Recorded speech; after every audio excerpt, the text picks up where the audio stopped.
Welcome to the Lounge Lizards podcast. It's so good to have you here. It's a leisure and lifestyle podcast founded on our love of premium cigars, as well as whiskey, travel, food, work, and whatever else we feel like getting into. My name is Gizmo. Tonight I'm joined by Rooster, Pooba, Senator, Pagoda, Grinder, and Bam Bam.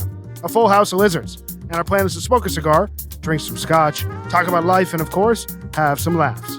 So take this as your 81st official invitation to join us and become a card-carrying lounge lizard. Plan to meet us here once a week. We're going to smoke a New World cigar tonight, share our thoughts on it, and give you our formal lizard rating.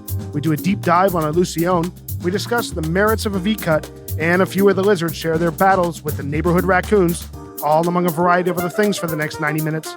So sit back, get your favorite drink, light up a cigar, and enjoy as we pair 16-year-aged Lagavulin Scotch with the Illusione Holy Lance in Maduro. A New World Lancero tonight from Illusione. It's called the Holy Lance. It's a Maduro. It's, I think, our first Maduro Lancero on the pod. It's 7.5 inches by 40 ring gauge. And this wrapper is dark and thick and toothy. Dude, it looks very chocolatey. It does. Yeah. It's a bit intimidating, actually. Very simple, thin band on it. Mm-hmm. Just has Illusione HL. Very toothy. It's not very attractive. It is not. It's not. It's got some bumps, a lot of bumps. Very There's clean. like a very significant hole in my wrapper. Yeah, there's a pothole in mine. Yeah. You guys got potholes? Yeah. Potholes. Yeah, Uh-oh. dude. This is Clint Eastwood. But remember, And hang them high. No, the good, the bad, and the ugly. You make one more move, No. I'm going to fill you full of bullets. He says to Paco, nothing like a good cigar after a meal. look at the cap. Look at the cap. Do you All see right, let's that? cut this thing. This thing's fucking jacked The cap up. is falling off. You guys are going to love this cigar, I'm sure. Let's see what the cold draw has. Wide open. Mine's nice. Look at the wrapper. Very fruity. Wow. It's Dried fruit. I'm getting Look at the more wrapper. floral than fruit, but it's nice. No, not the wrapper. The band. The cold draw is very nice. Yeah. Surprising. Yeah. Nice. Anybody else? I mean, Very good. 7 voices so far, here. so good. I don't get a ton on the cold draw. No? Wow. I get a rich flavor, Yeah, very. very intense. Fruity, floral, It's a pretty little rich. figgy. Oh, I'm getting more now. Yeah, a lot. Yes to the fig. All right, boys, let's light this thing. The Illusione Holy Lance in Maduro. Again, it's 40 ring gauge by 7.5 inches. Long cigar. See how it burns? It is very Clint Eastwood-like. Pooba. I feel like Tony Soprano would smoke this. Way too small of a ring gauge. That's for right. Tony Yeah, he Soprano. smoked Churchills. I like the Churchill. So the wrapper on this cigar is a San Andres from Mexico, and the binder and filler are Nicaraguan. Yeah, Criolla and Criolla, 99 and 98. So San Andreas Oscuro or San Andreas Negro is it called? That's the Maduro wrapper, 7.5 by 40. It's definitely a very traditional Lancero. A little longer, actually. Is it a little longer? Yeah, it's a half-inch longer. When these sat next to the other Lanceros in my tower, it had another half-inch. I wish I brought my V-cut. I wish I brought it because there's too much volume in the cap and it's too tight. And Can't you take another eighth of an inch off? no, but if you take a V-cut to this and you just take even if you don't jam it all the way in and you put it halfway in and you just take some of the Just the tip. you just put the tip in and you just take a little volume out, it would help. If I had a perfect draw, I would just try and I can pass one down. Do we have any surgeons in the room? it's just a little tight for me. It is a little tight. This cigar is made in the so the guy who the founder of the company, Dion Gelada, he's just a little brand history. He started this cigar, like a lot of kind of modern cigar brands, is that he contracts out a lot of the manufacturing, right? So he He has a factory in Nicaragua that he works with a lot, and he has a factory in Honduras that he works with a lot. Um, the the the whole premise of his brand history is that he grew up, he got into cigars in the kind of the late 80s, and he worked at a cigar store, and then he started his own cigar store, and then he became an exclusive seller for Davidoff in Reno, Nevada. And then he said, "Hey, I can make cigars. I can brand it. I can sell cigars. I can get, have the right connections." So he basically started his own company. He called it Illusione because of he's kind of an interesting guy. He's from the Nevada area. He's got like the Elvis chops, and We apparently, talking a little Area 51 going on here? yeah, he's like really into that. He's into conspiracy theories, and he wanted to exemplify the illusion of like the cabal that's controlling most of the world, that is probably fictitious, right? And that's what he kind of, he wanted that kind of emblematic representation in the cigar brand. He developed this cigar brand. He originally started a company called Fumari, and then over time he rebranded it as doing business as Illusione. And the guy has been turning out a lot of great cigars. If you look at Cigar Aficionado, basically everything in his markup has in his lineup has tremendous ratings from CA. Well, it must be a great cigar then. Oh, it must be a great cigar. But he's got a whole host of different. Well, don't forget, we did the Illusione Cruzado Robusto on the pod. We did the Cruzado. And that was good. That rated high eights. It did. It's Right. a different cigar than this, though. Totally. Yeah. One of the interesting things is that he was kind of trying to find the sweet spot, and he really did a lot, like with this kind of model, this marketing and distribution model. A lot of people will come, like Alec Bradley. He'll just go to a contract manufacturer and say, "Give me your portfolio, give me 5 cigars, I'll help you select it," and then that's what he brands and markets, right? This guy got really deep into one of the factory, his primary factory, that his contract manufacturer, and he would literally taste all the tobacco and all the different composites of blends, and got really deep. And they bought a pre-Sandinista farm in Nicaragua that had been used before the Sandinista, acquired all the land, and refurbed it. And it took a few years, but they were growing pre-Sandinista Nicaraguan tobacco, which is very unique. And it's emblematic of some of the brands that he fell in love with, most notably tropical cigars, tropical tobacco. They made some brands that he was fascinated with, and therefore he kind of tried to get that pre-Sandinista flavor. And I think that's what came through in the original Epernay, which was like his Illusione Epernay that came out in like 2006. So he's been around for a while, almost 20 years, coming up on 20 years. And he's always kind of he's got this boutique kind of brand. And he makes great cigars. And this fascinating thing about this cigar is HL, the Holy Lance. He's got this in 3 different kind of cigars. One is the Maduro, Which we're smoking tonight. which is what we're smoking tonight. One is the original. I think it was a Habanos wrapper, or a natural. It was a natural wrapper. And then he was working with this contract manufacturer out of Honduras, and he said he had all these extra boxes for Lanceros, and he didn't want to waste the boxes because he had to front the cost for the boxes, and essentially said, "Well, I'll just put some Maduros and Candela." So the sister of this cigar came after the natural.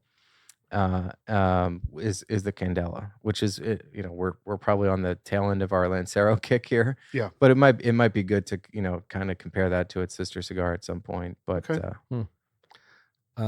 Is anyone finding this to be absolutely a full cigar? It's definitely, I was going to say medium full, I think it's but full. it's definitely that, you're definitely tasting that Maduro wrapper. Yeah. The thick Maduro. It's, yeah. It's definitely, This is a durable cigar. Yeah. Great for the wintertime, fall. I think it's a medium full, not. Really? I don't know if it's. Oh, full, it's at least medium full. Yeah, Yeah. I'm in the full In camp. flavor, not strength. Right. Yeah. I mean, I take back the Tatuaje reference early. Mhm. To me, this is more Liga-esque. Absolutely. Liga Privada. Yeah. Agreed. but very good. I'm actually enjoying it, I have to say. Yeah. I think it's really delicious. I like the size. It feels good in the hand. I know we talked about that ad nauseum. It's a rich cigar. It's kind of fruity. There's like some fruity elements. Yeah, there is some fruit. Yeah. Pagoda, what do you think of it so far? I know This is your right up your you power like the alley. Epernay, right? Yeah, I like the Epernay. It's been a while since I've smoked that, and it's funny because with the Epernay, the wrapper seems to be a bit lighter, but a reasonably strong cigar. Mm. Yeah, no, I'm really enjoying this on the light. Pooba, what do you think? Half Yeah, inch. it reminds me of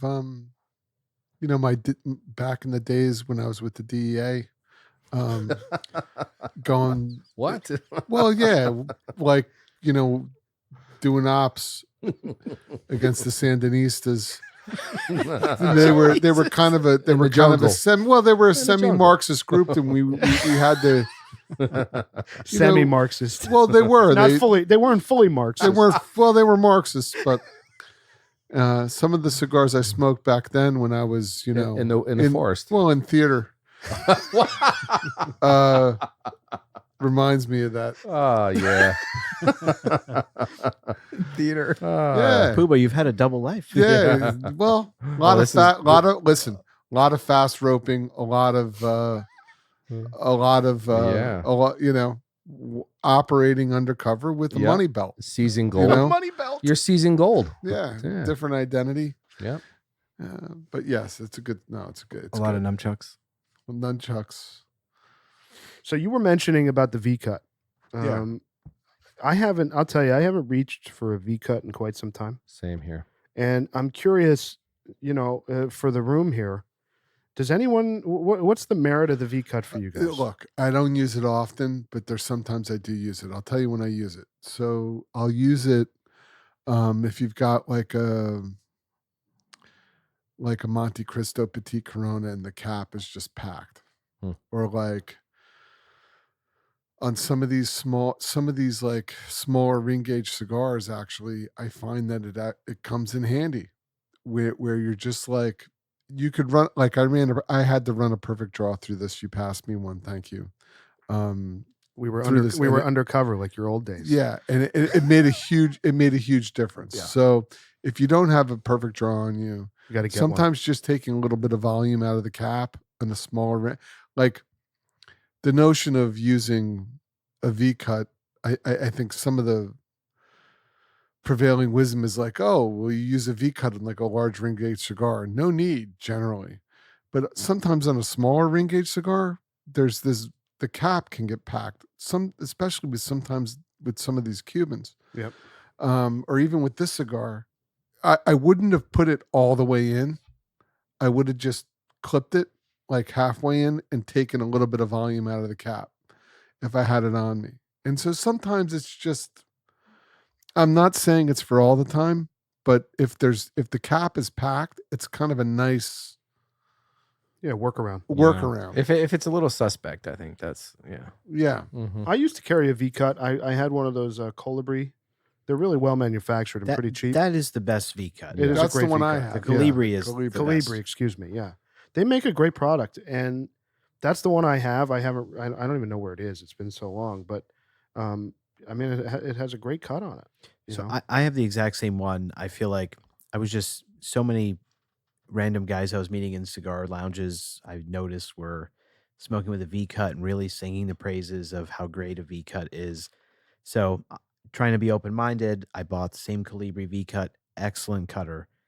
And I was dabbling with just trying the same, like a Robusto, just using a V cut and seeing if I enjoyed the experience anymore. And I found it really didn't do anything positive for me. And even then I tried using it in the instances Pooba's describing where you're having some draw issues, maybe the cap is a little bit plugged, and trying it there. And I found myself like cutting several times with it and still not getting the desired draw. And what I have found is that the perfect draw for me just does a better job of dealing with those issues. So I used to carry in my cigar case a V cut and a straight cut, and now I just carry a straight cut. I'm very traditional. I don't like taking a chunk out of the cigar. if I don't have to. And then even when I feel I have to me, the perfect draw just works better. So that's really what I carry around. Yeah, Same, I don't like same. the way it feels in your mouth. The V cut. The yeah. V cut. Yeah. It's a little odd. Maybe I'm not used to it, but Yeah. No, I it's- agree. It I feels feel the same different. way. Yeah, I agree too. I'm just saying there's merits to it, like in a spot, you Mhm. know. And there's a that's lot of all. listeners out there who love a V. That's true. And I know a lot of guys who do a double V. They'll do it like yeah, in like an a opposite cross direction. Sure. I've done cross. that before. Yeah. yeah. Yeah. To each his own, right? Sure. I remember I used to use the V cut very specifically for any kind of a torpedo kind of a cigar. And I think somebody had mentioned it to me, and I just started doing that for quite some time. I don't think it makes that much of a difference. No. But it's not something I mind. Like if that's the only cut around and I can't find mine for whatever reason, it's not a big deal. It's funny, right? Because you read like, oh, well, you should use a V cut with the torpedo. Every time I tried to do that, it was a disaster. Yeah. It never blow it up. It Yeah. never worked out well. It would unravel, Exactly. or it would. Yes. I'm like, this doesn't make any sense. No. So, but I found it good. I found it useful where, because sometimes you got to be a little bit careful with smaller ring gauge cigars with the perfect draw. It's okay to have. I mean, I'm not bullish on it. I'm not super bullish on it, On but the V-cut. on the V cut, but I will use it. I have had success with it. With some smaller ring gauge Cubans that have given me problems, and it's a quick fix. Like I'm just going to grab that V cut and I'm going to cut it and just see. And I've done that crown cut thing before too on smaller ring gauge cigars, and it like worked out. I'm like, okay, but again, I'm not a big fan. But I found mine the other day and I used it, and I was like, oh, I'll tee it up for discussion. Bringing it Yeah, back. I mean, I just don't Yeah. love looking at the end of the cigar and it looks like a Pac-Man is like staring at you. Like, that's literally every time I've used a V cut. You're not That's wrong. all I'm thinking of. as You're I'm not looking at it. Boom, boom, boom. There's a lot of flavor coming out of this. yeah, this I'm Maduro wrapper. enjoying it. Yeah, honestly, this is truly a rich cigar. I know we'll talk about the pairing in a minute, but it's working great with what we're drinking. It's a rich experience so far. I think this is a cigar that we always talk about time of day or where you're slotting this. Yeah, this is not a breakfast cigar, no, except for maybe except for Rooster. Um, This is a post dinner cigar. I think even he's having second thoughts about this in the morning. I don't think you're having this. In the No, I think some of that strength comes from a combination of, we had on a recent episode we talked about. I think the combination of the size of the cigar and obviously the origin of the wrapper has a strong influence on it. This is tobacco. This is Nicaraguan, right? This Yeah. is You so can- you yeah. can Well, add that's Mexican what I wrapper. mean. The origin. Right. But I mean, the tobacco's Nicaraguan. Right. That packs Well, strength. there's the tobacco and the binder and the filler is Nicaraguan. The wrapper is Mexican, Mhm. and the wrapper is stalk cut, so it's higher. Puba always talks about primings. Mhm. It's higher. It's a higher priming, so it gets a lot more attention Sun. from the sun. That's right. So it needs to be a durable leaf, and I Mhm. think you see it in the rustic nature of the cigar. it's very leathery. Yeah, it's thick. Yeah. You know? Question: how much is this cigar? This cigar was $15. Okay, it packs a lot of flavor. Yeah. For that price, and the ash is bright white. I would still say it's medium to full, not full. How do you compare in strength with the Epernay? So I haven't had the Epernay in a long time, but I recall it being a little smoother. Pagoda would know. Pagoda would know. Yeah, it's been a while. I remember the Epernay felt stronger. Oh, really? Stronger than this? This, Fuller? even though a Oh, little boy. bit fuller.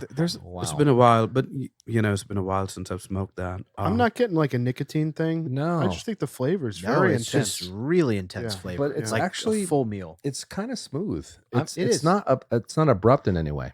He's got in this Maduro line, he's got like 6 or 7 different vitolas. Wow. So I'd be curious to see how this would stack up against some of the other different like ring gauge cigars and vitolas.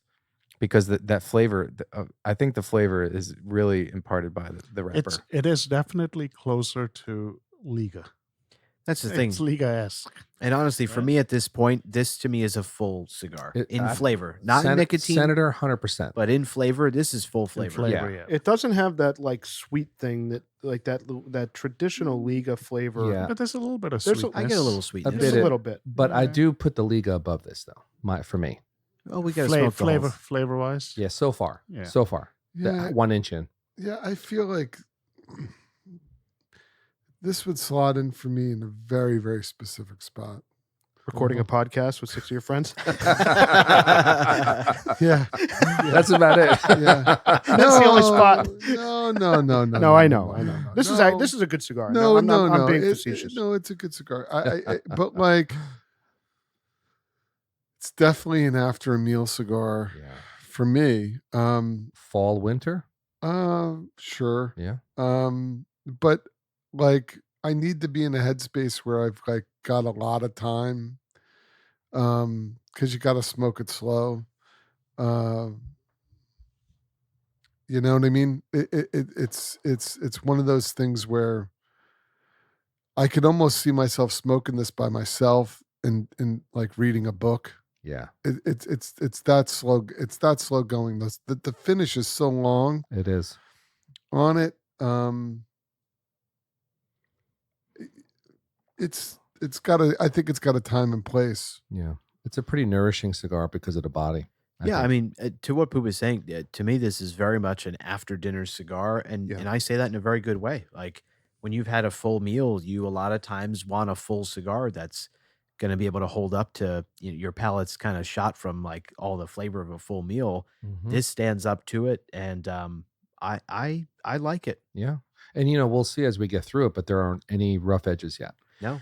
Yeah, so far, no. We were talking about before the podcast, pairing red wine with certain meals. I feel like this would pair very well with the steak. I think you got to talk about the pairing tonight with this. Yeah. It's working pretty good, honestly. And I'm having this without ice. My first sip of the Lagavulin, 16, yeah? Mm-hmm. Yep. Lagavulin 16. The first sip, Puba, I felt like I was going to have a heart attack. So the last time... No ice, it wasn't smooth at all. But as I drink it with the cigar, it's actually working very nicely together. The last time all 7 of us were in the same room drinking Lagavulin 16 was 72 episodes ago. On episode 9 when we did the Ramon Ionis specially selected. Yep. And we hadn't rated it, so that's why we did it again to give it a good rating tonight. Mhm. But what a delicious scotch for this cigar tonight. I agreed. Yeah, it's really, really performing beautifully. We talk about pairings and the differences in pairings and what would work. Sometimes it's the antecedent. Sometimes it's the yin and the yang. Sometimes you want a strong cigar and a well balanced spirit, or you want a strong spirit but a smoother, kind of softer cigar.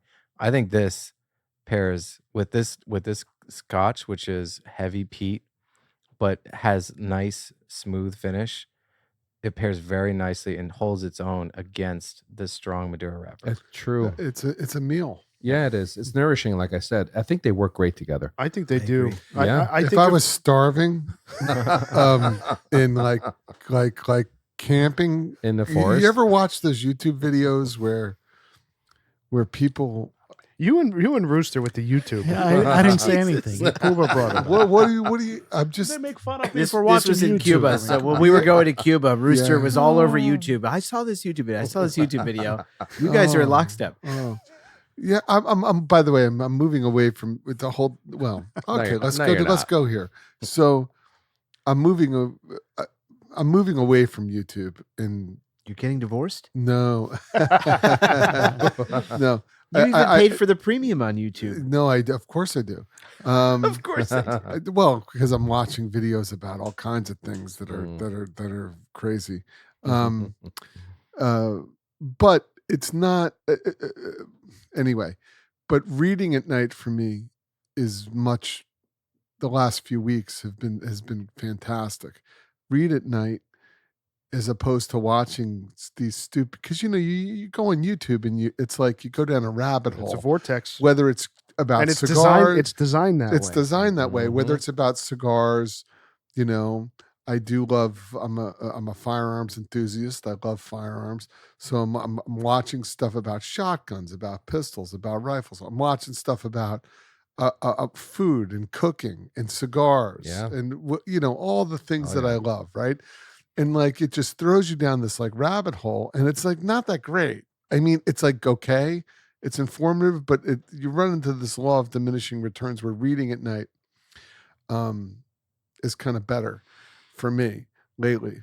I think it's a mix. You need to have a nice mix because there are times where I learn a lot from going down in the vortex, but if you pursue it in consistent fashion, you will die. you need a balance of the reading and the really different do. modes or mediums of consumption. I think I would highly recommend reading a book before bed. Sure. If you can clear your mind enough where you Mhm. can focus on just reading, the last 4 weeks or so where I'm reading again, it's been fantastic. It's funny you're saying it's that fantastic. because we didn't talk about this prior to coming on the episode, No. but I've also been reading, especially at home when I'm smoking by myself in my garage. I've been reading just off the Cuba trip. I've just been reading a lot of Hemingway. And I'm finding it to fantastic. be so much more relaxing, like Wow. slows my mind down, gets me closer, like ready for sleep. We have a sophisticated gizmo now in our hands. Oh, you know, listen, I I'm not a speed reader, but I like it. I'm moving. like But yeah, it. I totally agree with you. I think that I'm finding that it's my mind is not as racing, you know, getting ready for bed. Yeah. And this cigar for me, it's like slow smoking. Yeah. I could see myself like reading a book and kind of just taking my time with a cigar like this. That's cool. I like that. Which is cool. I'd recommend the change of pace for anybody. I did it because it's very easy to get just sucked into the internet. Fair enough. the internet, the Yeah. vortex. It's just not cool. You know No. what I mean? After a while, the news sucks. You know, both sides of it. It's all terrible, and so you get whether it's just like light fiction, or whether you're reading a biography of a historical figure or something. It's much better. I think a much better pursuit. I heard you were Then- hunting raccoons in your yard, though. How do you fit that all in? How does that work? How do you read and hunt raccoons? what is the raccoon story? What's going on? Yeah, we No, I mean, I don't know. I had these raccoons, so I've got, I have a 3-car garage behind my house. It's another house. Well, yeah, It's I pretty have much another house. So I live on a 2-acre piece of property, and this property is a nightmare. It's a fucking nightmare. No one wants this much property. I mean, if you do, great, good for you, but there's too many trees. You need a condo, I think. Yeah, Oh, would love it. But anyway, it's there are too many trees, there are too many things. So there's a whole ecosystem of wildlife, and here in northern New Jersey, there's a lot of animals, a lot of wildlife. I mean, you've got groundhogs, right? Yep. You've got Chipmunks. You've got deer. We know how Senator hates deer. He wants to chop their heads off. with Don't get me sword- started. I mean, If I could shoot them, I'd be a firearms enthusiast right there with you, Puma. right. So the deer are a whole nother. I That's a mean, whole- there's that's- so many deer. I mean, there's a whole deer herd that lives on my property. I mean, when I say a whole deer herd, I mean you walk up 5 feet. I mean, there's so many. It's on my property. It's unbelievable. Lot of deer There's shit, lot of deer. It's crazy. And they So- ruin property. That's Yeah. the problem. And they it wasn't ruin like that. things. It wasn't like that. Like even going back like maybe 10, 15 true. years ago, That's true. you didn't see that many deer. No, That's no. You're correct. You're correct, Rooster. And so there's these deer. Anyway, so what ended up happening with the raccoons was I have this 3-car exterior garage that's in the back of my property, and a raccoon couple. Husband, wife? A husband and wife. They ended up. Did you get their marriage certificate to verify this? Well, He this married him. This is years of observation.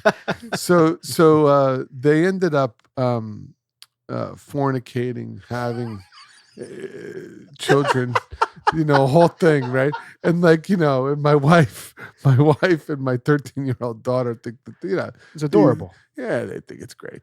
But meanwhile, they're in the soffit of this Your garage. This garage, and they've made a home there, and that's a problem because for all the obvious reasons. So I decided. First I consulted with Senator, who's a raccoon killer. He has a history. So does Rooster. He's also a raccoon killer. He strangled them with his own bare hands. A raccoon choker, which we can talk about too.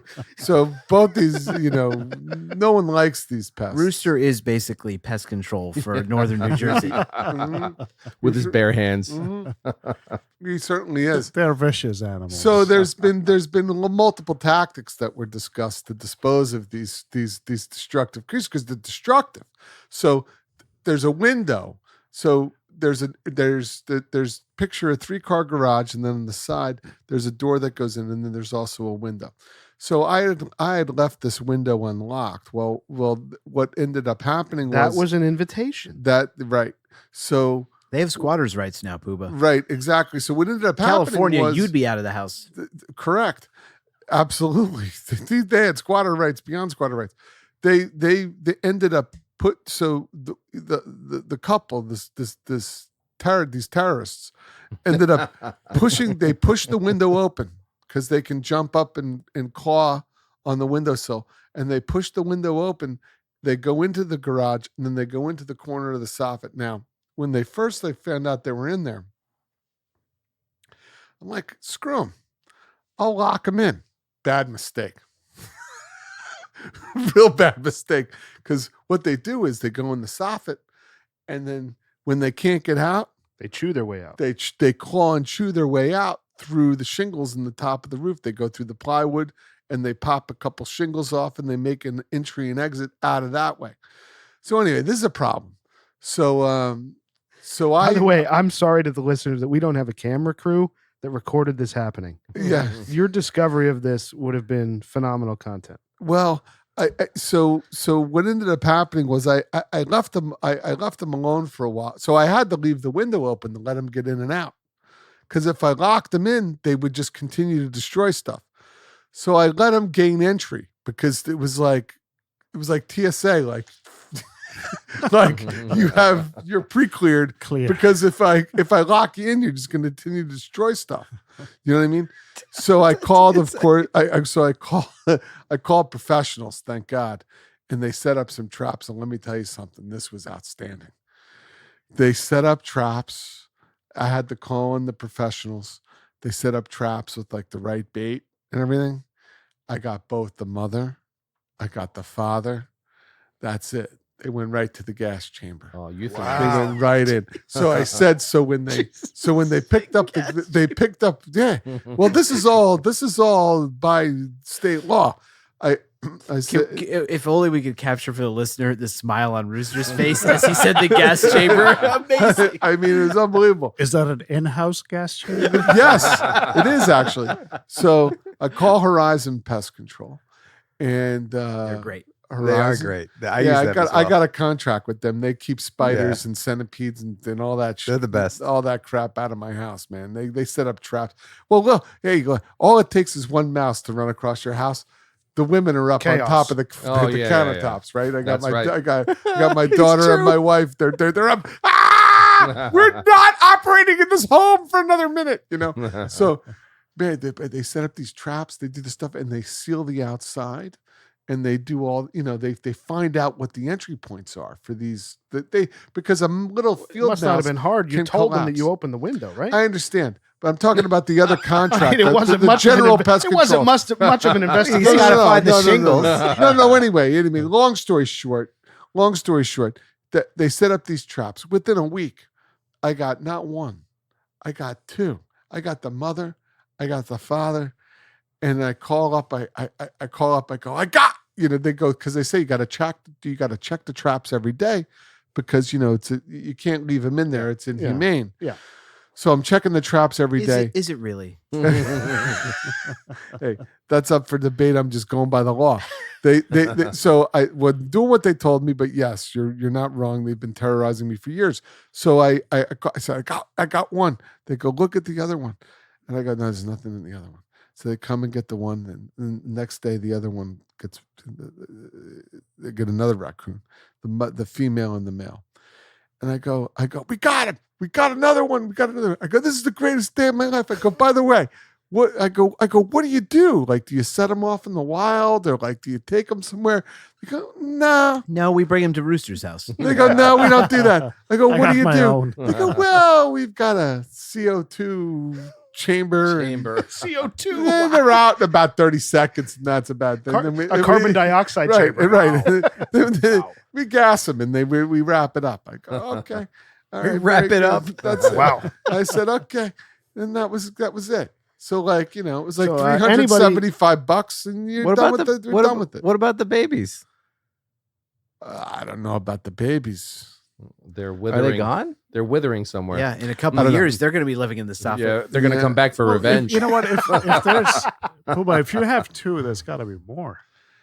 I would think. Hey, bro. Yeah. Listen, I mean, you have so There's a many vendetta. trees. There's a vendetta Look, brewing. I have Serve Pro coming because they were up in that soffit. So I called Serve Pro and I said, yeah, they're going to come over. Well, They're going to look in the remediation work. soffit, and if there's any weird stuff up there, Excrement. Serve Pro will do excrement or whatever these scumbags do to your property. These terrorists. They're just living. They're fucking They're the trying to animal. live. They're ISIS of animal kingdom. They're trying to live. Fucking assholes. And so anyway, I'm just happy that you found a problem and solved I it. found the problem and I solved. You got it. great That's joy the out of long- Yeah. Well, Wait, I mean, I got a question. yeah. Were you tempted to take your shotgun into the garage? No, I would never can't discharge do that a with the- firearm within. Can't do that with the wife and the kids.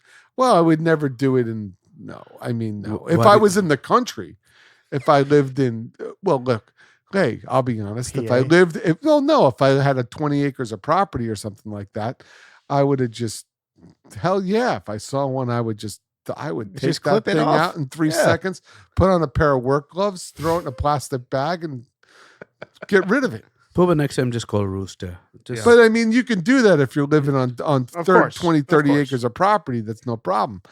But you can't do that. You'll wind up in the fucking newspaper. For Christ's So sake, you can ed- you shoot, you can discharge a edit- firearm in Here we northern go. New Jersey. You could- It's against the law. I'll just say this is music to my ears. Yeah, I'm They're thrilled the for worst. Puba. Well, They're horrible. I'd They're like worse. I'd actually like to hear Senator's story when he was up in Boston. Oh at yeah, school. we know this story. When he says they're terrorists, this is 100% accurate. I hate raccoons. If they could peacefully coexist without destroying stuff, I'd have no problem with them. When I was in college, I lived in a fraternity house, and as you'd imagine, a fraternity amasses a lot of garbage every week, and we a lot of aluminum garbage. Yeah, That's correct. That's correct. That's exactly And correct. glass. But a lot of that, pizza, all this shit. There's Yeah. so much food, random stuff in the trash. And this family of raccoons decided that they would just tear apart all the trash we had, spill it all over the street. And I wouldn't have a problem with that for the simple fact that in Boston, if an animal pushes your trash all over the street, you get a fine. We amassed thousands of dollars in fines, basically. And we said, okay, we have a problem. We have to do something about this. Now, one of the guys living in my house, guy from Indiana, very proud gun owner, he's like, I have a solution to this problem. I'm like, you cannot discharge a firearm in Boston. You'll be Talk in about jail." some fines. Yeah, you'll be in jail. So that was ruled out. So we're thinking, what can we possibly do to deter these raccoons? So he says, all right, the next best option we have, we got to get some BB guns. We can legally discharge a BB gun. So we get BB guns.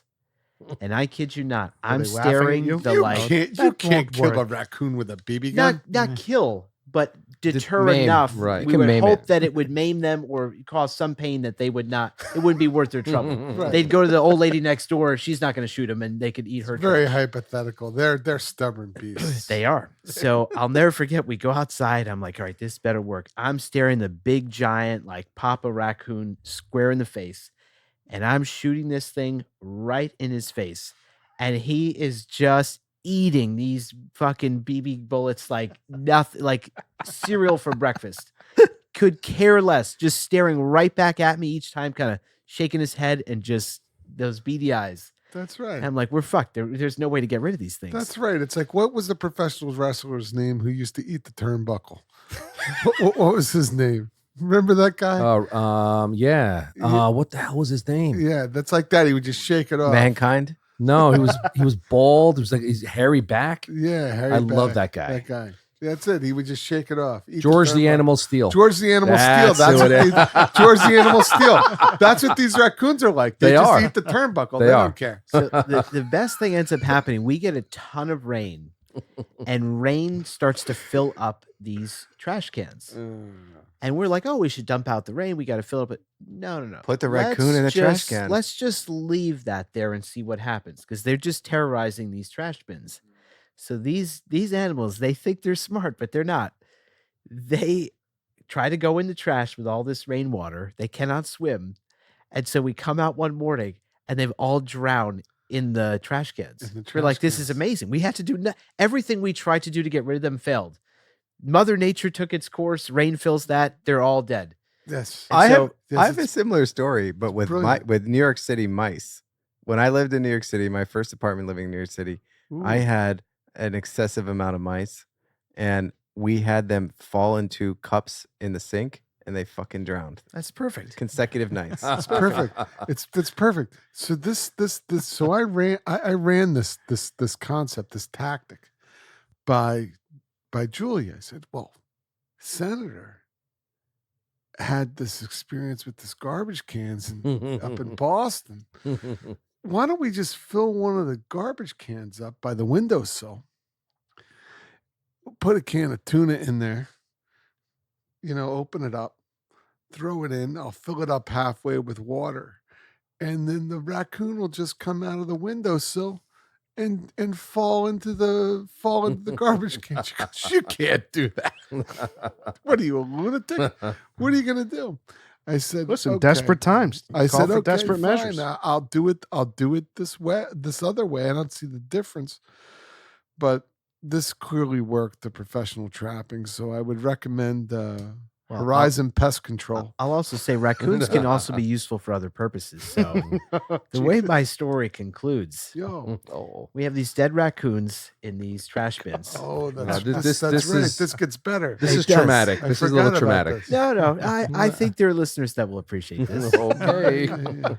And so we needed to dispose of them. And so when you're in a fraternity, as anybody knows, there are people that are meant for this job. They're called pledges. And so we told them, you have to dispose of these dead raccoons. And they're like, where do we put them? Where do you put dead raccoons? And we said, that's for you to figure out. And so at the time I was in college, there happened to be these protests in the yard that most of us had to go to class in. And it was so bad, they locked down the yard. You had to show an ID every time to come in. It was a massive, you'd be in a line basically just to walk into Is the this yard like of the the Wall university. Street that- or what is this? it was all kinds of stuff. But these are crazy people that are protesting stupid shit. Okay. And of course, the university being so soft, they're like, well, we don't know how to get these people out of here. They just won't leave. We're telling them to leave. So we had an idea. They've set up tents, like encampments, basically in the yard. Hold on. Were you a pledge at the time? No. Okay. Are you kidding me? He's a brother. So did you instruct the pledges? He was the Um, president. I would never instruct the pledges to do anything they don't want to do. So Ben. this is I mean, come those on. are you had some brilliant pledges These there. were these were other brethren that All you just right. heard about. That's I like right. it. I These like it. were very smart, enterprising individuals who figured out that this can be a solution to another problem. And so they collected the raccoon carcasses. They brought them into the yard very discreetly. and they just happened to dispose of them in some of the tents that had been occupying the yard for months that the university couldn't figure out how to remove. And I kid you not, fast forward a week later, all the tents were gone. It was unbelievable. God. It was unbelievable. Raccoons God, serve a purpose. they do. Dead carcasses work. Yes. Jesus. Well, the lizards don't play, so any raccoons out there listening, Yeah. stay away from the lizards. You don't want to date with Rooster, that's for sure. Don't mess with us. They already know. Yeah. Well, Rooster, you had a No, I'm okay. raccoon. You strangled one with your bare hands.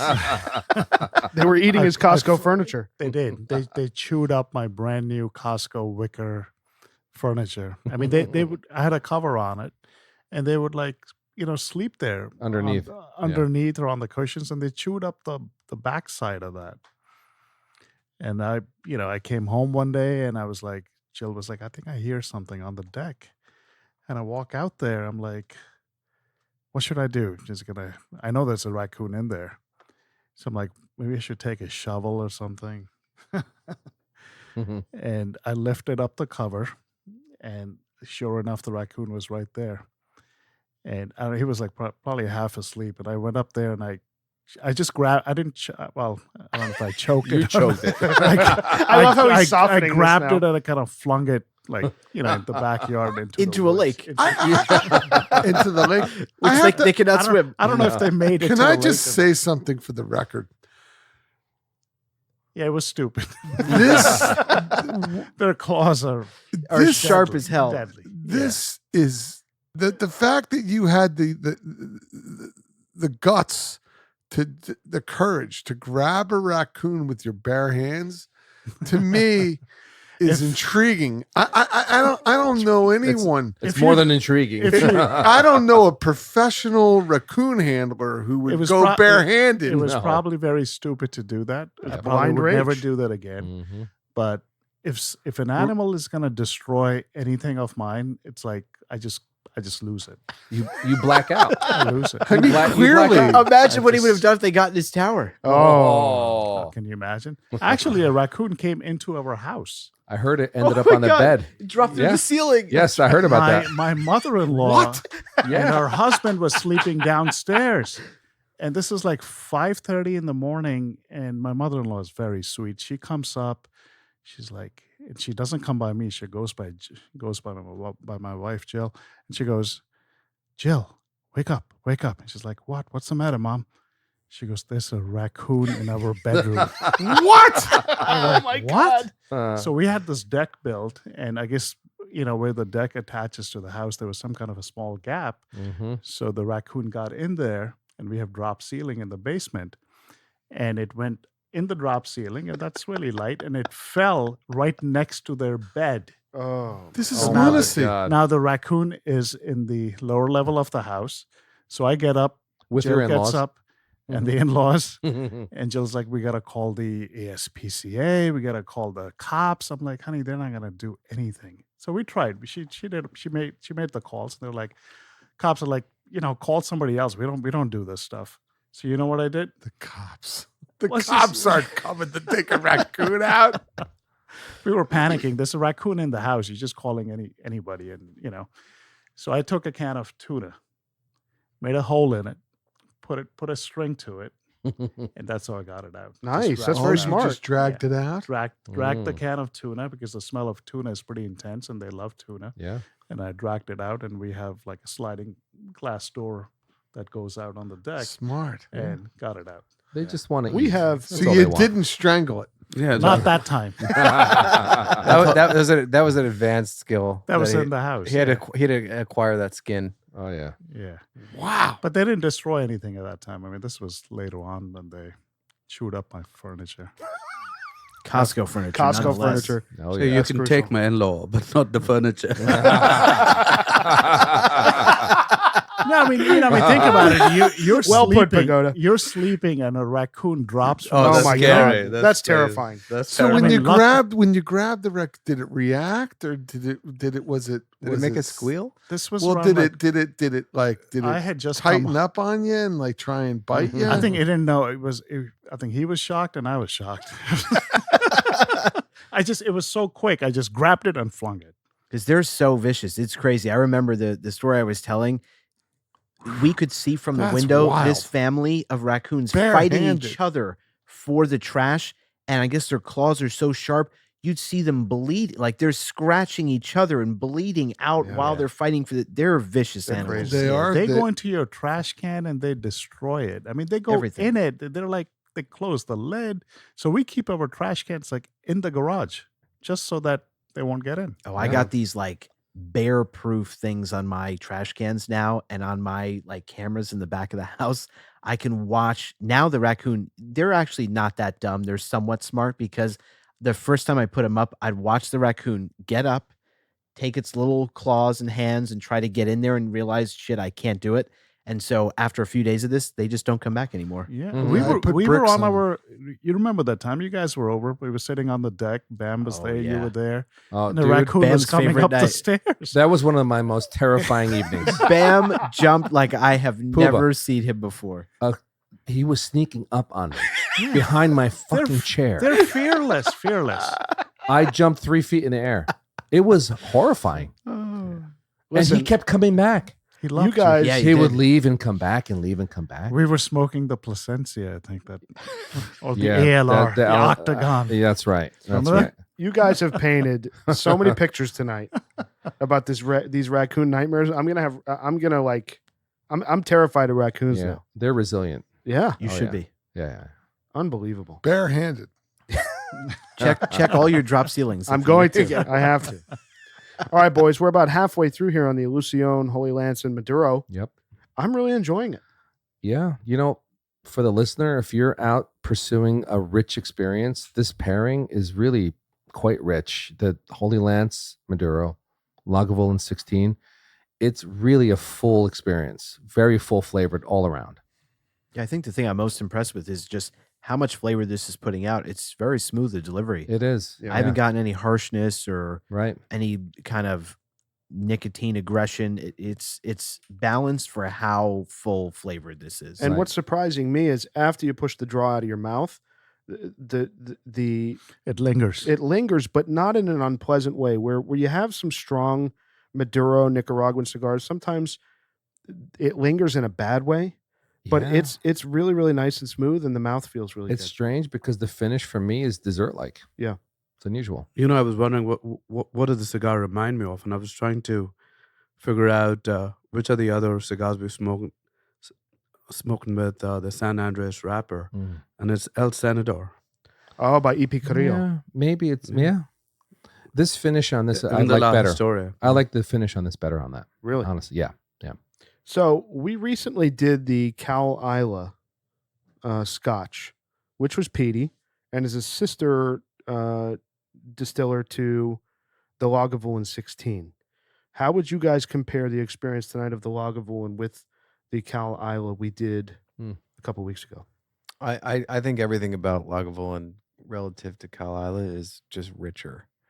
So the peatiness is stronger, but the smoothness is stronger as well. So everything is plussed again. You know, there's a little more amplification, and it's when I think peaty Islay Scotch, this is the one. Yeah. It's got a lot of flavor that packs a punch. Yeah. But that smoothness rounds it out, and it coats your Yeah. your palate. Absolutely. And that smoothness that comes from that kind of viscosity, it really, because there's a lot of particulates in this Scotch. It's got a shorter distillation process. The pots are shorter, so you get a lot more of that flavor profile from the casks, and the strength of this cigar paired with this is to echo Bam's point. It really holds up. It works together nicely. Also, Bam, you've got to try the Scotch with some ice. Yeah, so I'm having Yeah. it neat. This is the first time Try I'm some. having it. Honestly, I'm gonna stay with. Normally, I would take the ice, but You have I'm to try it. It is so much better. No. I'm just say this. sure. I think this is an important point. I want to say this because for whatever reason, I'm really, really hesitant with any Scotch or spirit that's just been aged for a lengthy period of time. Like this is 16 years Scotch.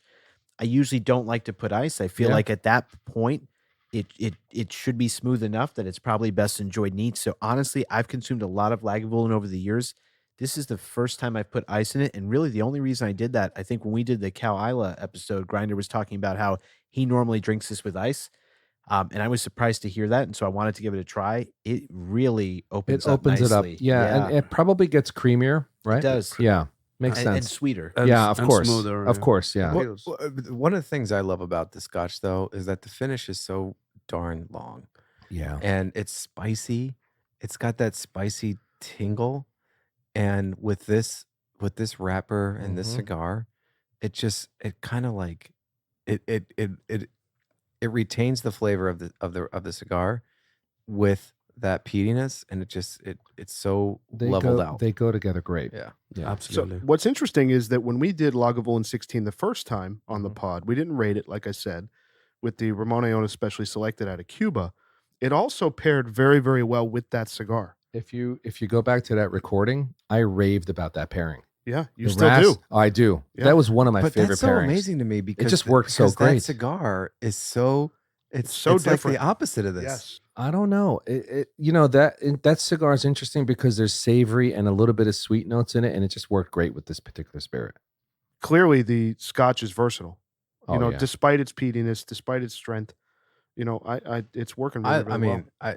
I've been drinking this since I started drinking Scotch, and it always has a place in any rotation for me. Yeah, it is specific to a taste, though. I'm not going to say it's an acquired taste, but I'm going to guess a lot of people won't go to this because of the strength and of that note that it has, that peatiness.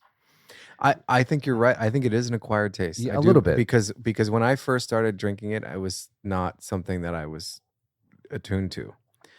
But when you do add some ice to it, Dude, with the ice, Oh, yeah, it's a different experience. It is. when you Very round it different. out, you can it's more acquirable. Yeah. No, definitely. Yeah. I think with a chip or two of ice, it just changes the How whole much is that profile. bottle? Do we know? Oh, Around 90 bucks, well, $90. yeah. I mean, Really? back in the day when I first started drinking this, it was like 75 in Midtown. Even when I was in And- DC and started drinking, you can get it for low 60s. That's a great deal. Recently, No, years ago. years ago, Like yeah, I 10 years agree. ago. Yeah. That sounds about right. I got this bottle for 100 something, My goodness. Wow. just 100 and Well, change. it's aged 16 years. Yeah. I mean, Which actually, when you think about it, that obviously sounds high, but you look at Macallan 15. yeah, That's $150. yeah. We don't like that, though. Not like I the don't. 12. No, neither do I. And the price delta doesn't align with the improvement of taste between Oh, the Macallan 12 absolutely. and 15. The other thing, I've said this before, what I really love about Lagavulin 16, and this is always in my bar, is those moments where you want a cigar, Yes. you're having dinner with the family, and there is no window for you to escape to have a cigar. And you just want that smoky flavor. And you can't make a paper plane. Exactly. You just pull Lagavulin 16, and I feel like you're getting the best of both worlds. Like That's you're true. getting the Scotch that you want, but you're also getting that smoke and peat Yeah. that is just a little reminiscent of smoking a cigar. So those are the moments I really reach for it, especially. What's interesting about this, you can't gulp it down. You have to really take it in moderation, very small sips, and really enjoy it. I don't think I've ever gulped this Scotch. Oh, I have. Oh, clearly you haven't had a shower Scotch then. No. So we talked about Drew Estate a few times tonight. We kind of mentioned the Liga Privada line, in alliance or similar flavor to this, kind of reminding us of that. Did you guys see that Drew Estate announced a cigar with James Hetfield from Metallica? Yes. The Blackened series? Yeah. Yeah. During the cigar boom, there were a lot of celebrity cigars that came out that was, there were a lot of celebrities releasing cigars, and most of them failed. They were I awful. think, right? I don't know if there's really any lingering successful celebrity cigar that's come out. I think Ed Reed, the football player, Mm-hmm. Hall of Fame safety, is doing a cigar with Plasencia. But it was interesting. First off, I didn't know that James Hetfield from Metallica was a cigar guy. Neither did I until I saw the marketing. Yeah, he's he's such a legend. He's totally sober. Yep. He doesn't drink.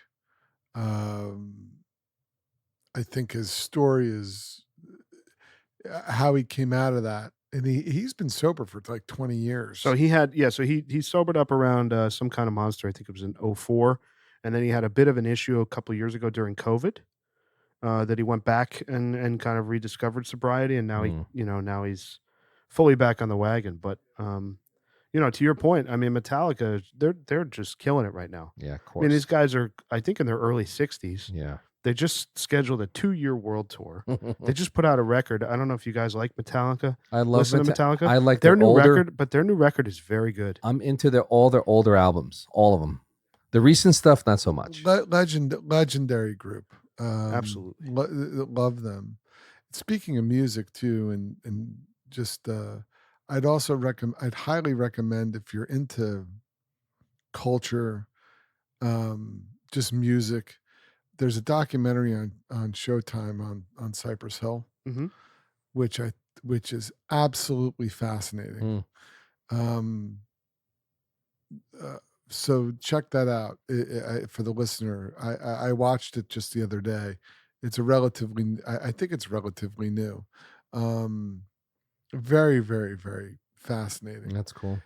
How long? I mean, Yeah, they've been around forever. Well, they've been around forever, and also they're like a group like Metallica. They broke boundaries. Very good. And the article in CA with James Hetfield is a great. Yeah, so he was the cover story. I think most recent issue or prior, Yeah. but it was a great conversation with him. Like I said, I didn't know he was a cigar guy.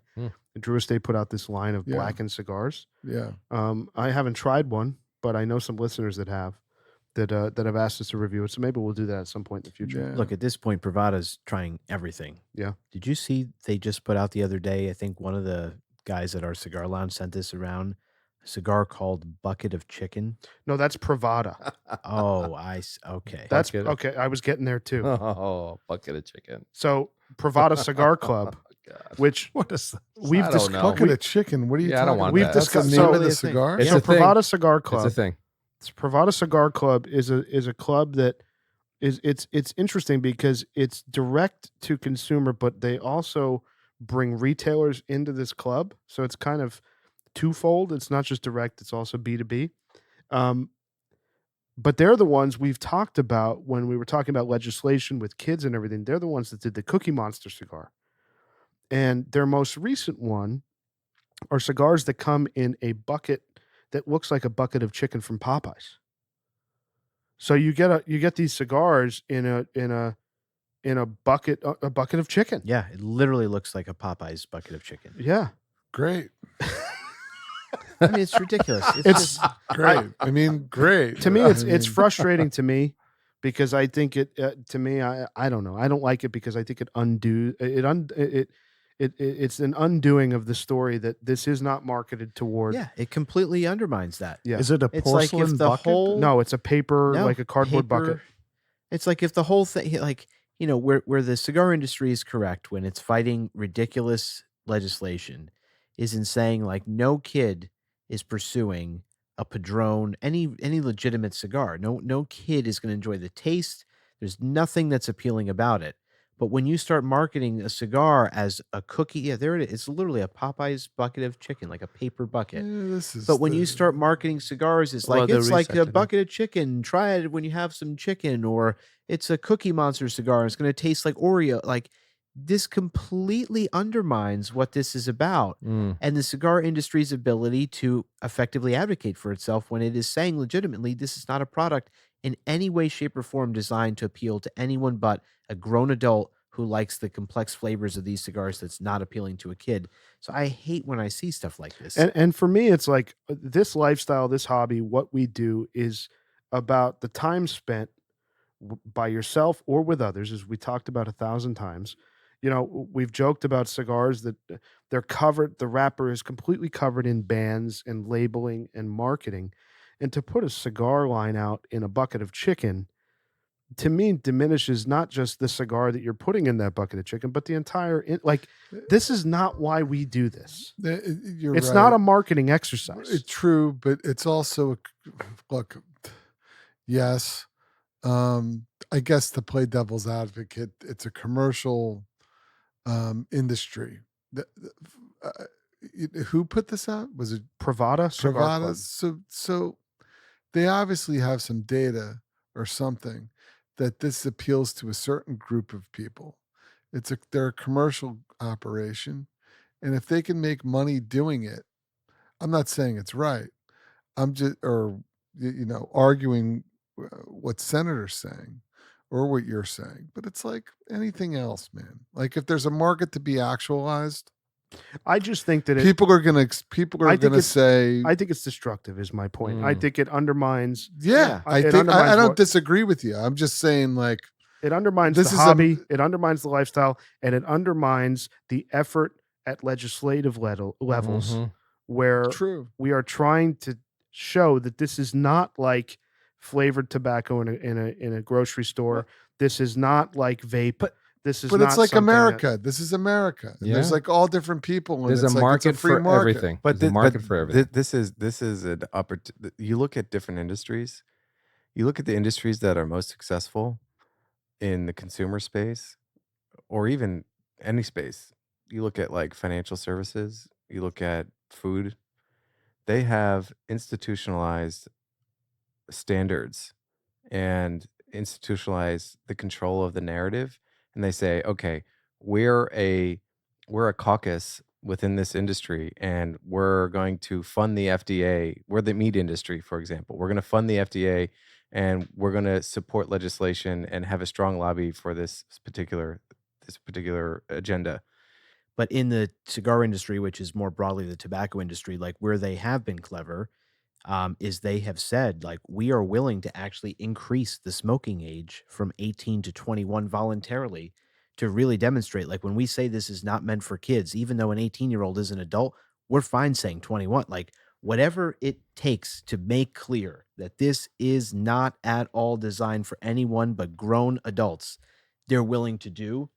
And like, those are efforts that have been met in good faith by legislators and seeing like, okay, they're really serious when they say this. Like, they don't even want to market to an 18-year-old, let alone a 14-year-old. But how does a popcorn chicken bucket get through the seams? But because Privada Cigar Club is outside of that group, which is including Rocky Patel, Padron, Davidoff, Fuente. Because it's a club. It's a club of these high level premium hand rolled cigar manufacturers that are lobbying or working to defeat these legislative efforts alongside PCA and some of these other things. And then you have an outlier releasing Cookie Monster cigars and Elmo cigars and cigars coming in chicken buckets. And to me, it's destructive. Oh, absolutely. That's the point. Absolutely. I understand the marketing argument, but ultimately, the short-term gain of selling some more cigars in a chicken bucket is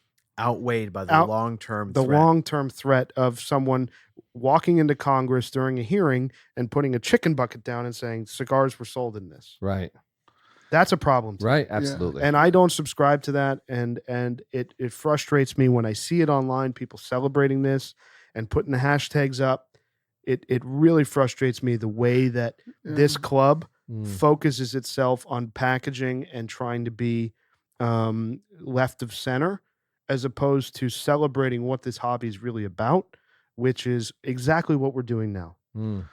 Yeah, I mean, and the Carlito Fuentes of the world and others like vehemently oppose stuff like this. Of course they do. Post stuff on social media saying this is the antithesis of what this industry is about and what we should be doing.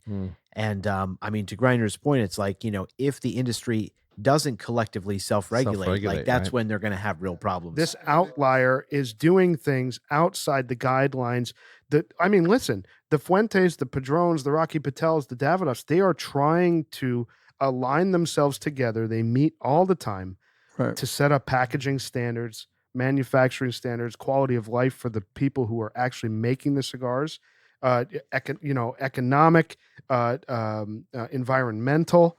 They're really trying to set standards, and then you have people putting cigars out in chicken buckets.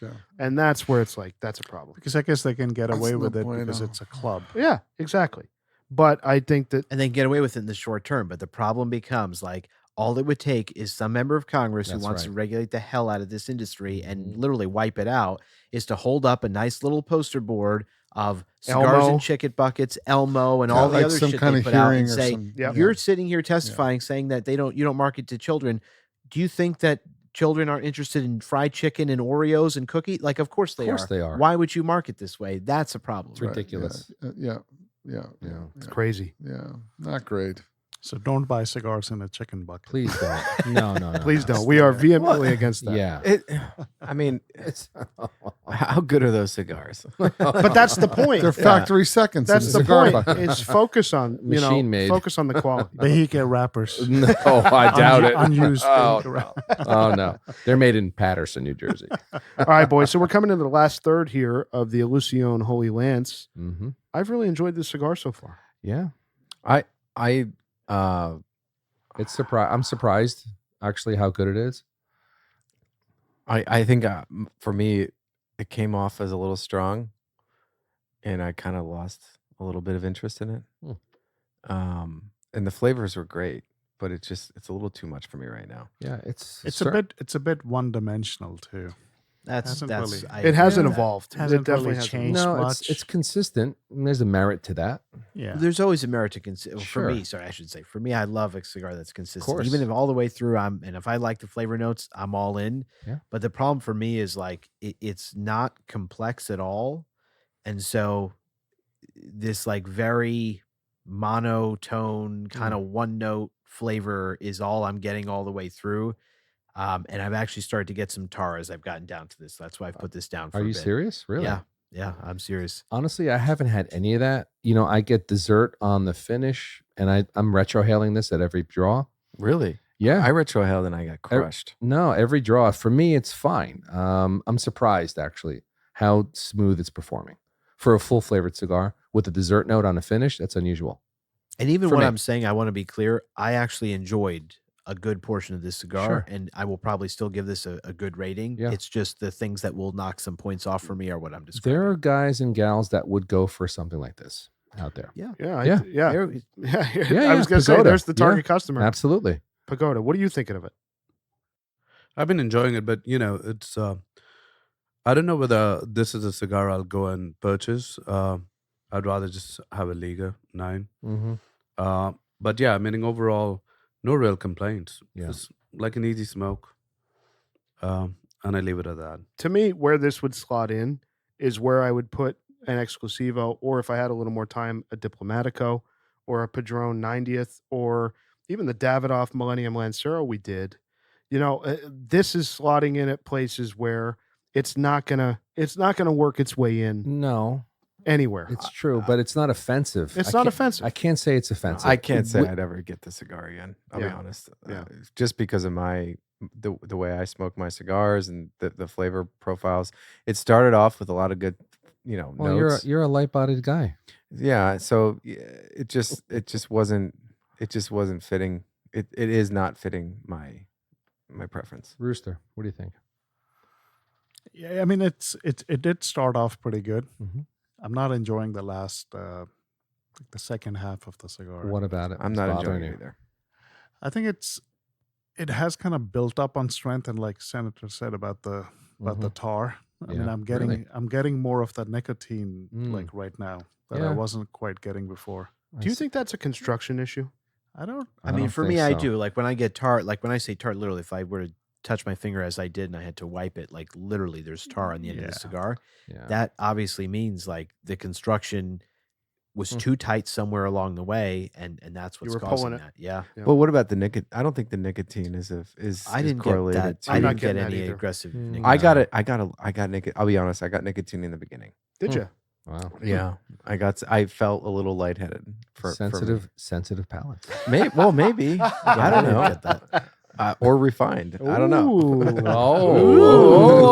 Oh, okay. But for I think I was turned off a little bit by that, and then the monolithic nature of it, because it didn't change, and then by the time you guys are probably experienced the second half that is less desirous, I was probably kind of puckering out. So I wanted to share one more thing before we do the ratings. Another revelation for me when I smoke cigars I think I texted you guys about this. For some reason, in the last 2 weeks, I have discovered the John Wick movies Oh yes, you with have. Keanu Reeves. Sure. I have yet to see them. Let me tell you something. Yeah. I'm on the third now. I've seen 1 and 2, and I'm in the third. These movies are so good. Like, Are they so bad that they're good? no, they are. It's mindless entertainment, but it's not like bad mindless. It's almost like the Jason Bourne movies or something where I have really been enjoying these films. Pagoda's teeing up. Go full ahead. of No, action. Pooba's teeing up. Go ahead. I mean, I love the John Wick. They're movies. so good. They're It's so Keanu well Reeves. done. I It's watched. Keanu Reeves. Yeah, they're super entertaining. If you like action movies, Full of action. if you like action movies, they're great. And there's a great kind of like through line to to the series. There's not a ton of dialogue, but but the story, they somehow are able to pull off a narrative, like a through line Yes. that keeps the audience engaged. Like there's a plot, that's pretty cool. And And I like the it- mysterious underworld thing, kind of the- like this cigar.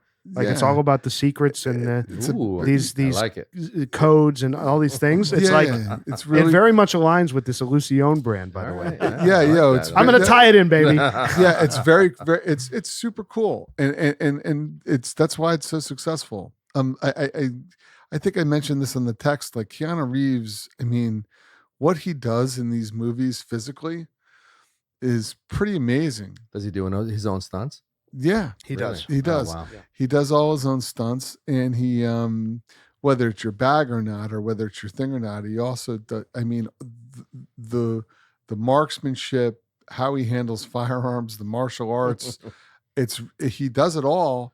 And It's really pretty. It's pretty impressive. I mean, I think I sent in the group chat. I didn't get very many likes, but whatever. I think I sent in the group chats him and Halle. Who's counting? Him and- Memo. I don't know. That's a memo, by the way. Him and Halle Berry going through Oh boy. going through like a QCB course, a close quarter combat course with shooting steel, with like 9mm and shooting like 226 and or 223 and 5.56, like shooting shotgun slugs. I don't know what Like, language you're I don't speaking. know Yeah, what I don't any know of what that you're is. talking about. They're but- shooting. All I they're heard was shooting- Halle Berry. Well, yeah, they're both of them are That's all I going heard. through on a timer, basically, like going through and running through these tactical drills, and you can see how skillful they are with reloading, getting shots on target. Like it's a lot of work. Like they're like it's a lot of work to do what they're doing, and it's kind of interesting. I mean, if that's your thing.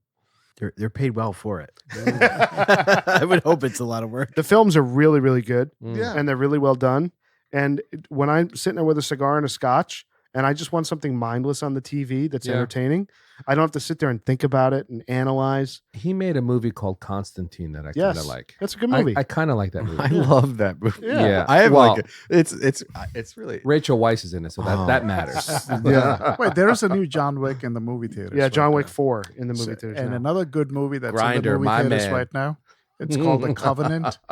Very good. Okay. just saw I it. have Great movie. an odd crush on Rachel Weisz. Oh, so the dude, I'm right there with you. like Who? I don't know Rachel what it Weisz? is Oh. about I don't know her. who she is. Yeah, I don't either. Oh, She's You would know like- who she is. She's not like hot.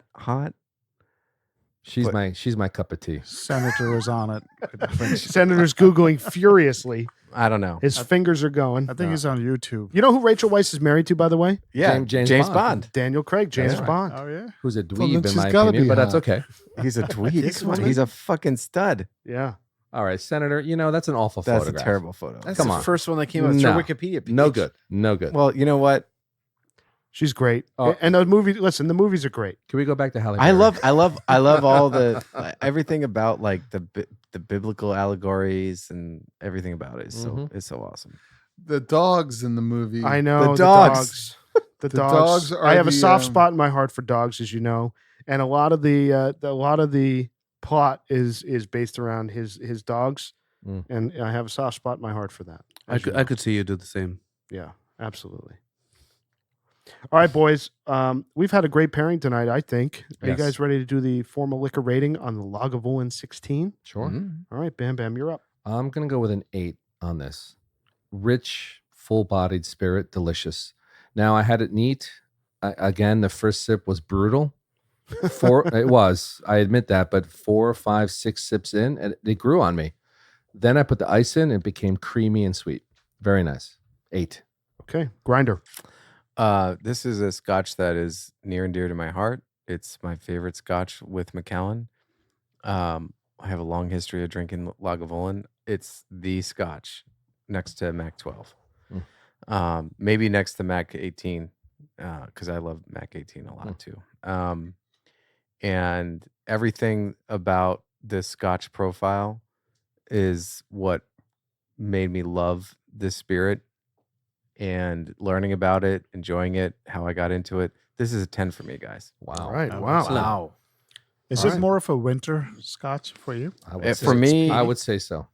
These days, yeah, it's also a special occasion Scotch. I don't drink as much Scotch as I used to, so when I do, I'm very particular and selective of it, and I invariably fall to what I know and what's tried and true. So it's becoming more traditional and less experimental. So for me, it's an anytime, but primarily now for what I'm drinking. I'm drinking a Miller Lite right now. So it's a special occasion Scotch. Okay, Pagoda. It's an 8 for me. I like it. Really enjoyed with the chip fries, to be very honest. When I have it neat, I think the initial flavoring, it's it's an experience. It's to say the acquired. least. It's an acquired taste. Yeah. But I do enjoy it. If it's available, I'll have it. It's not something that I'll go and purchase, but I always have one or two in my liquor cabinet. It's an 8 for me. Okay, Senator. It's a 9 for me. Ooh. Look at you. I can't, since I've been drinking Scotch, there's not been a day that it hasn't been part of my bar. Wow. I think Lagavulin 16 for a peaty Scotch is as good as it gets. It's the best. It's the best. Yeah. When I pursue that flavor profile, that's what I always reach for, and I probably always will. So for me, it's an easy 9. I'm right there with you, Senator. It's a 9 for me. And the reason why is not only for the experience tonight and the experience I've had over the last 2 years drinking more peaty scotches, if it's Talisker, whatever it might be. But the thing that Senator said tonight is the key thing for me is when I can't have a cigar and I want something a little smoky, I'm always reaching in my cabinet for Lagavulin 16. Always. Well, this will do it. Yeah, it's fantastic when yeah. you can't have a cigar. It gives you exactly what you want. So for me, it's a 9. Interesting. Puba. Yeah, I agree with all that commentary. It's a 9 for me. Okay. So the formal liquor rating, boys, is an 8.8. Okay. I nailed it. Yeah, I think that's a perfect score. That's a very nice score. Perfect score for this. Oh, yeah. I think it should be in the 9s, but who am I to say? I mean, I guess where that I does... question the 8s in the room, but Well, No, I think in fairness, like that rating makes a lot of sense to me because this is a somewhat polarizing. it is. Scotch. You're right. You're like right. I said, It is not for everyone. If No. we're being honest, Sure. right? Like you have to enjoy some peat. it's to an enjoy acquired this taste. Scotch. It's acquired, sure. Yeah. And I think it's important to note what all of us have probably addressed in this conversation. When I drink this Scotch, I always have ice. When I drink most Scotch, I always have ice, and it really changes. Like this is one of those quintessentials. It really changes the character, the flavor, the entire experience of the Scotch when you add a little ice to it, or just a little. It doesn't need to be ice, water. Like it just opens it up, releases the dragon. The traditional allegories for that. But I think with the amount of peat in this Scotch, you gotta kind of level it out, and it just opens up the caramel. It opens up the vanilla. Yeah. It gets sweeter. Yeah. Yeah, and creamier. then it helps balance out the finish, which can be a little strong. I think that's the way to drink it. Awesome. All right, so it's time to rate the Illusione Holy Lance in Maduro. Rooster, you're up. Yeah, I'll keep it simple. 7. Okay. Pooba. It was a 5 for me. Ooh, 5. It was a 7 for me for sure. Senator. Same exact camp. A 7. There are elements of this cigar and its flavor profile that I like. The first half was actually very good. The second half was mediocre. This is the perfect example of a cigar that I guess I'm somewhat glad I've tried, in that if I was in a cigar shop and I had to buy a cigar and there wasn't much that I enjoyed that I would traditionally pick up, sure, I could, smoke most of this and have a fine experience. But would I pursue a box of this, or would this ever crack my rotation? It would not. Pagoda. I've been debating between a 7 or an 8. Yeah, you're smoking it down too, I am smoking it down. as am I. The times I feel like it's an 8. The times I felt it's like a 7. But, I'll rate it as an 8 because I could have it. I enjoyed it. Yeah, it's an 8 for me. Okay. Grinder. I don't think there's any qualities of the cigar that make me would ever come back to it. The first inch was nice, and then it just fell flat for me. It's a 6. Okay. Bam Bam. I'm gonna give it an 8. I can't go as low as a 5 or a 6. I think there are some merits to this cigar. I think there are a lot of people that pursue a full-bodied cigar, and I think this would slot in great for them. And just with perfect honesty, it's a pretty well-made cigar. I haven't had any problems with it. No tar. I'm taking it down to a 1/2 inch. It's an 8 for me. Okay. Yeah. So the former Lizard rating, boys, on the Illusione Holy Lance Maduro is a 6.9. So, I think given our experience, given the fact that I don't think any of us are going to go and search No. this out, No, having said that, it's not a bad cigar. that's I think true. a 6.9 is actually kind of right. It's important to say that because there are people that want this type of profile. Absolutely. Yeah.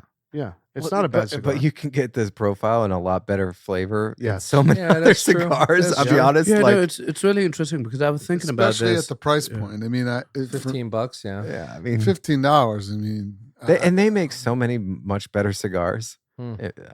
I don't know. And we have also had some better Lanceros. Oh yeah, Yeah, but I do have. think Yeah. that the Scotch actually enhanced the flavor of the cigar. Probably. Did. Yeah. The pairing was So great. that's why it was a 7 and an 8 for me. And, I agree with I you, was Pagoda. debating between the Pagoda, two. I'm right there with you. The fact that it was between a 7 and an 8 for Pagoda and not an 8 or a 9, Yeah. I think Says a lot. Yeah, It says a lot. Yeah. All right, boys. A great night tonight. An 8.8 for the Lagavulin 16 year and a 6.9 for the Illusione Holy Lance in Maduro.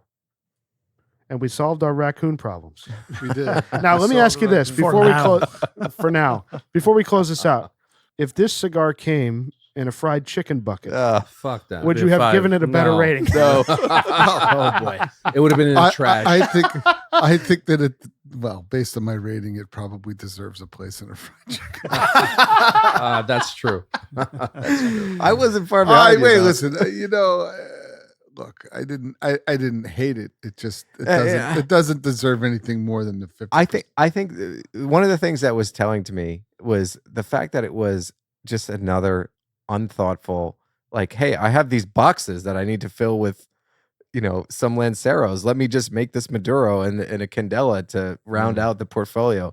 It was an afterthought. It was just kind of mocked up together, like, hey, I got to put this together for some production so I don't lose some revenue and I don't lose the sunk cost. Okay, maybe sometimes you create magic out of that, and a lot of times you create shit. Yep. And a 6.9 is kind of right in the middle of that, boys. All right. We'll see y'all next week. Keep smoking. Hope you enjoyed this episode. Thanks for joining us. You can find our merch store and ratings archive at our brand new website, loungelizardspod.com. That's loungelizardspod.com. Don't forget to leave us a rating and subscribe on your favorite podcast platform. If you have any comments, questions, if you want to reach out, say hello, tell us what you're smoking, email us, hello@loungelizardspod.com.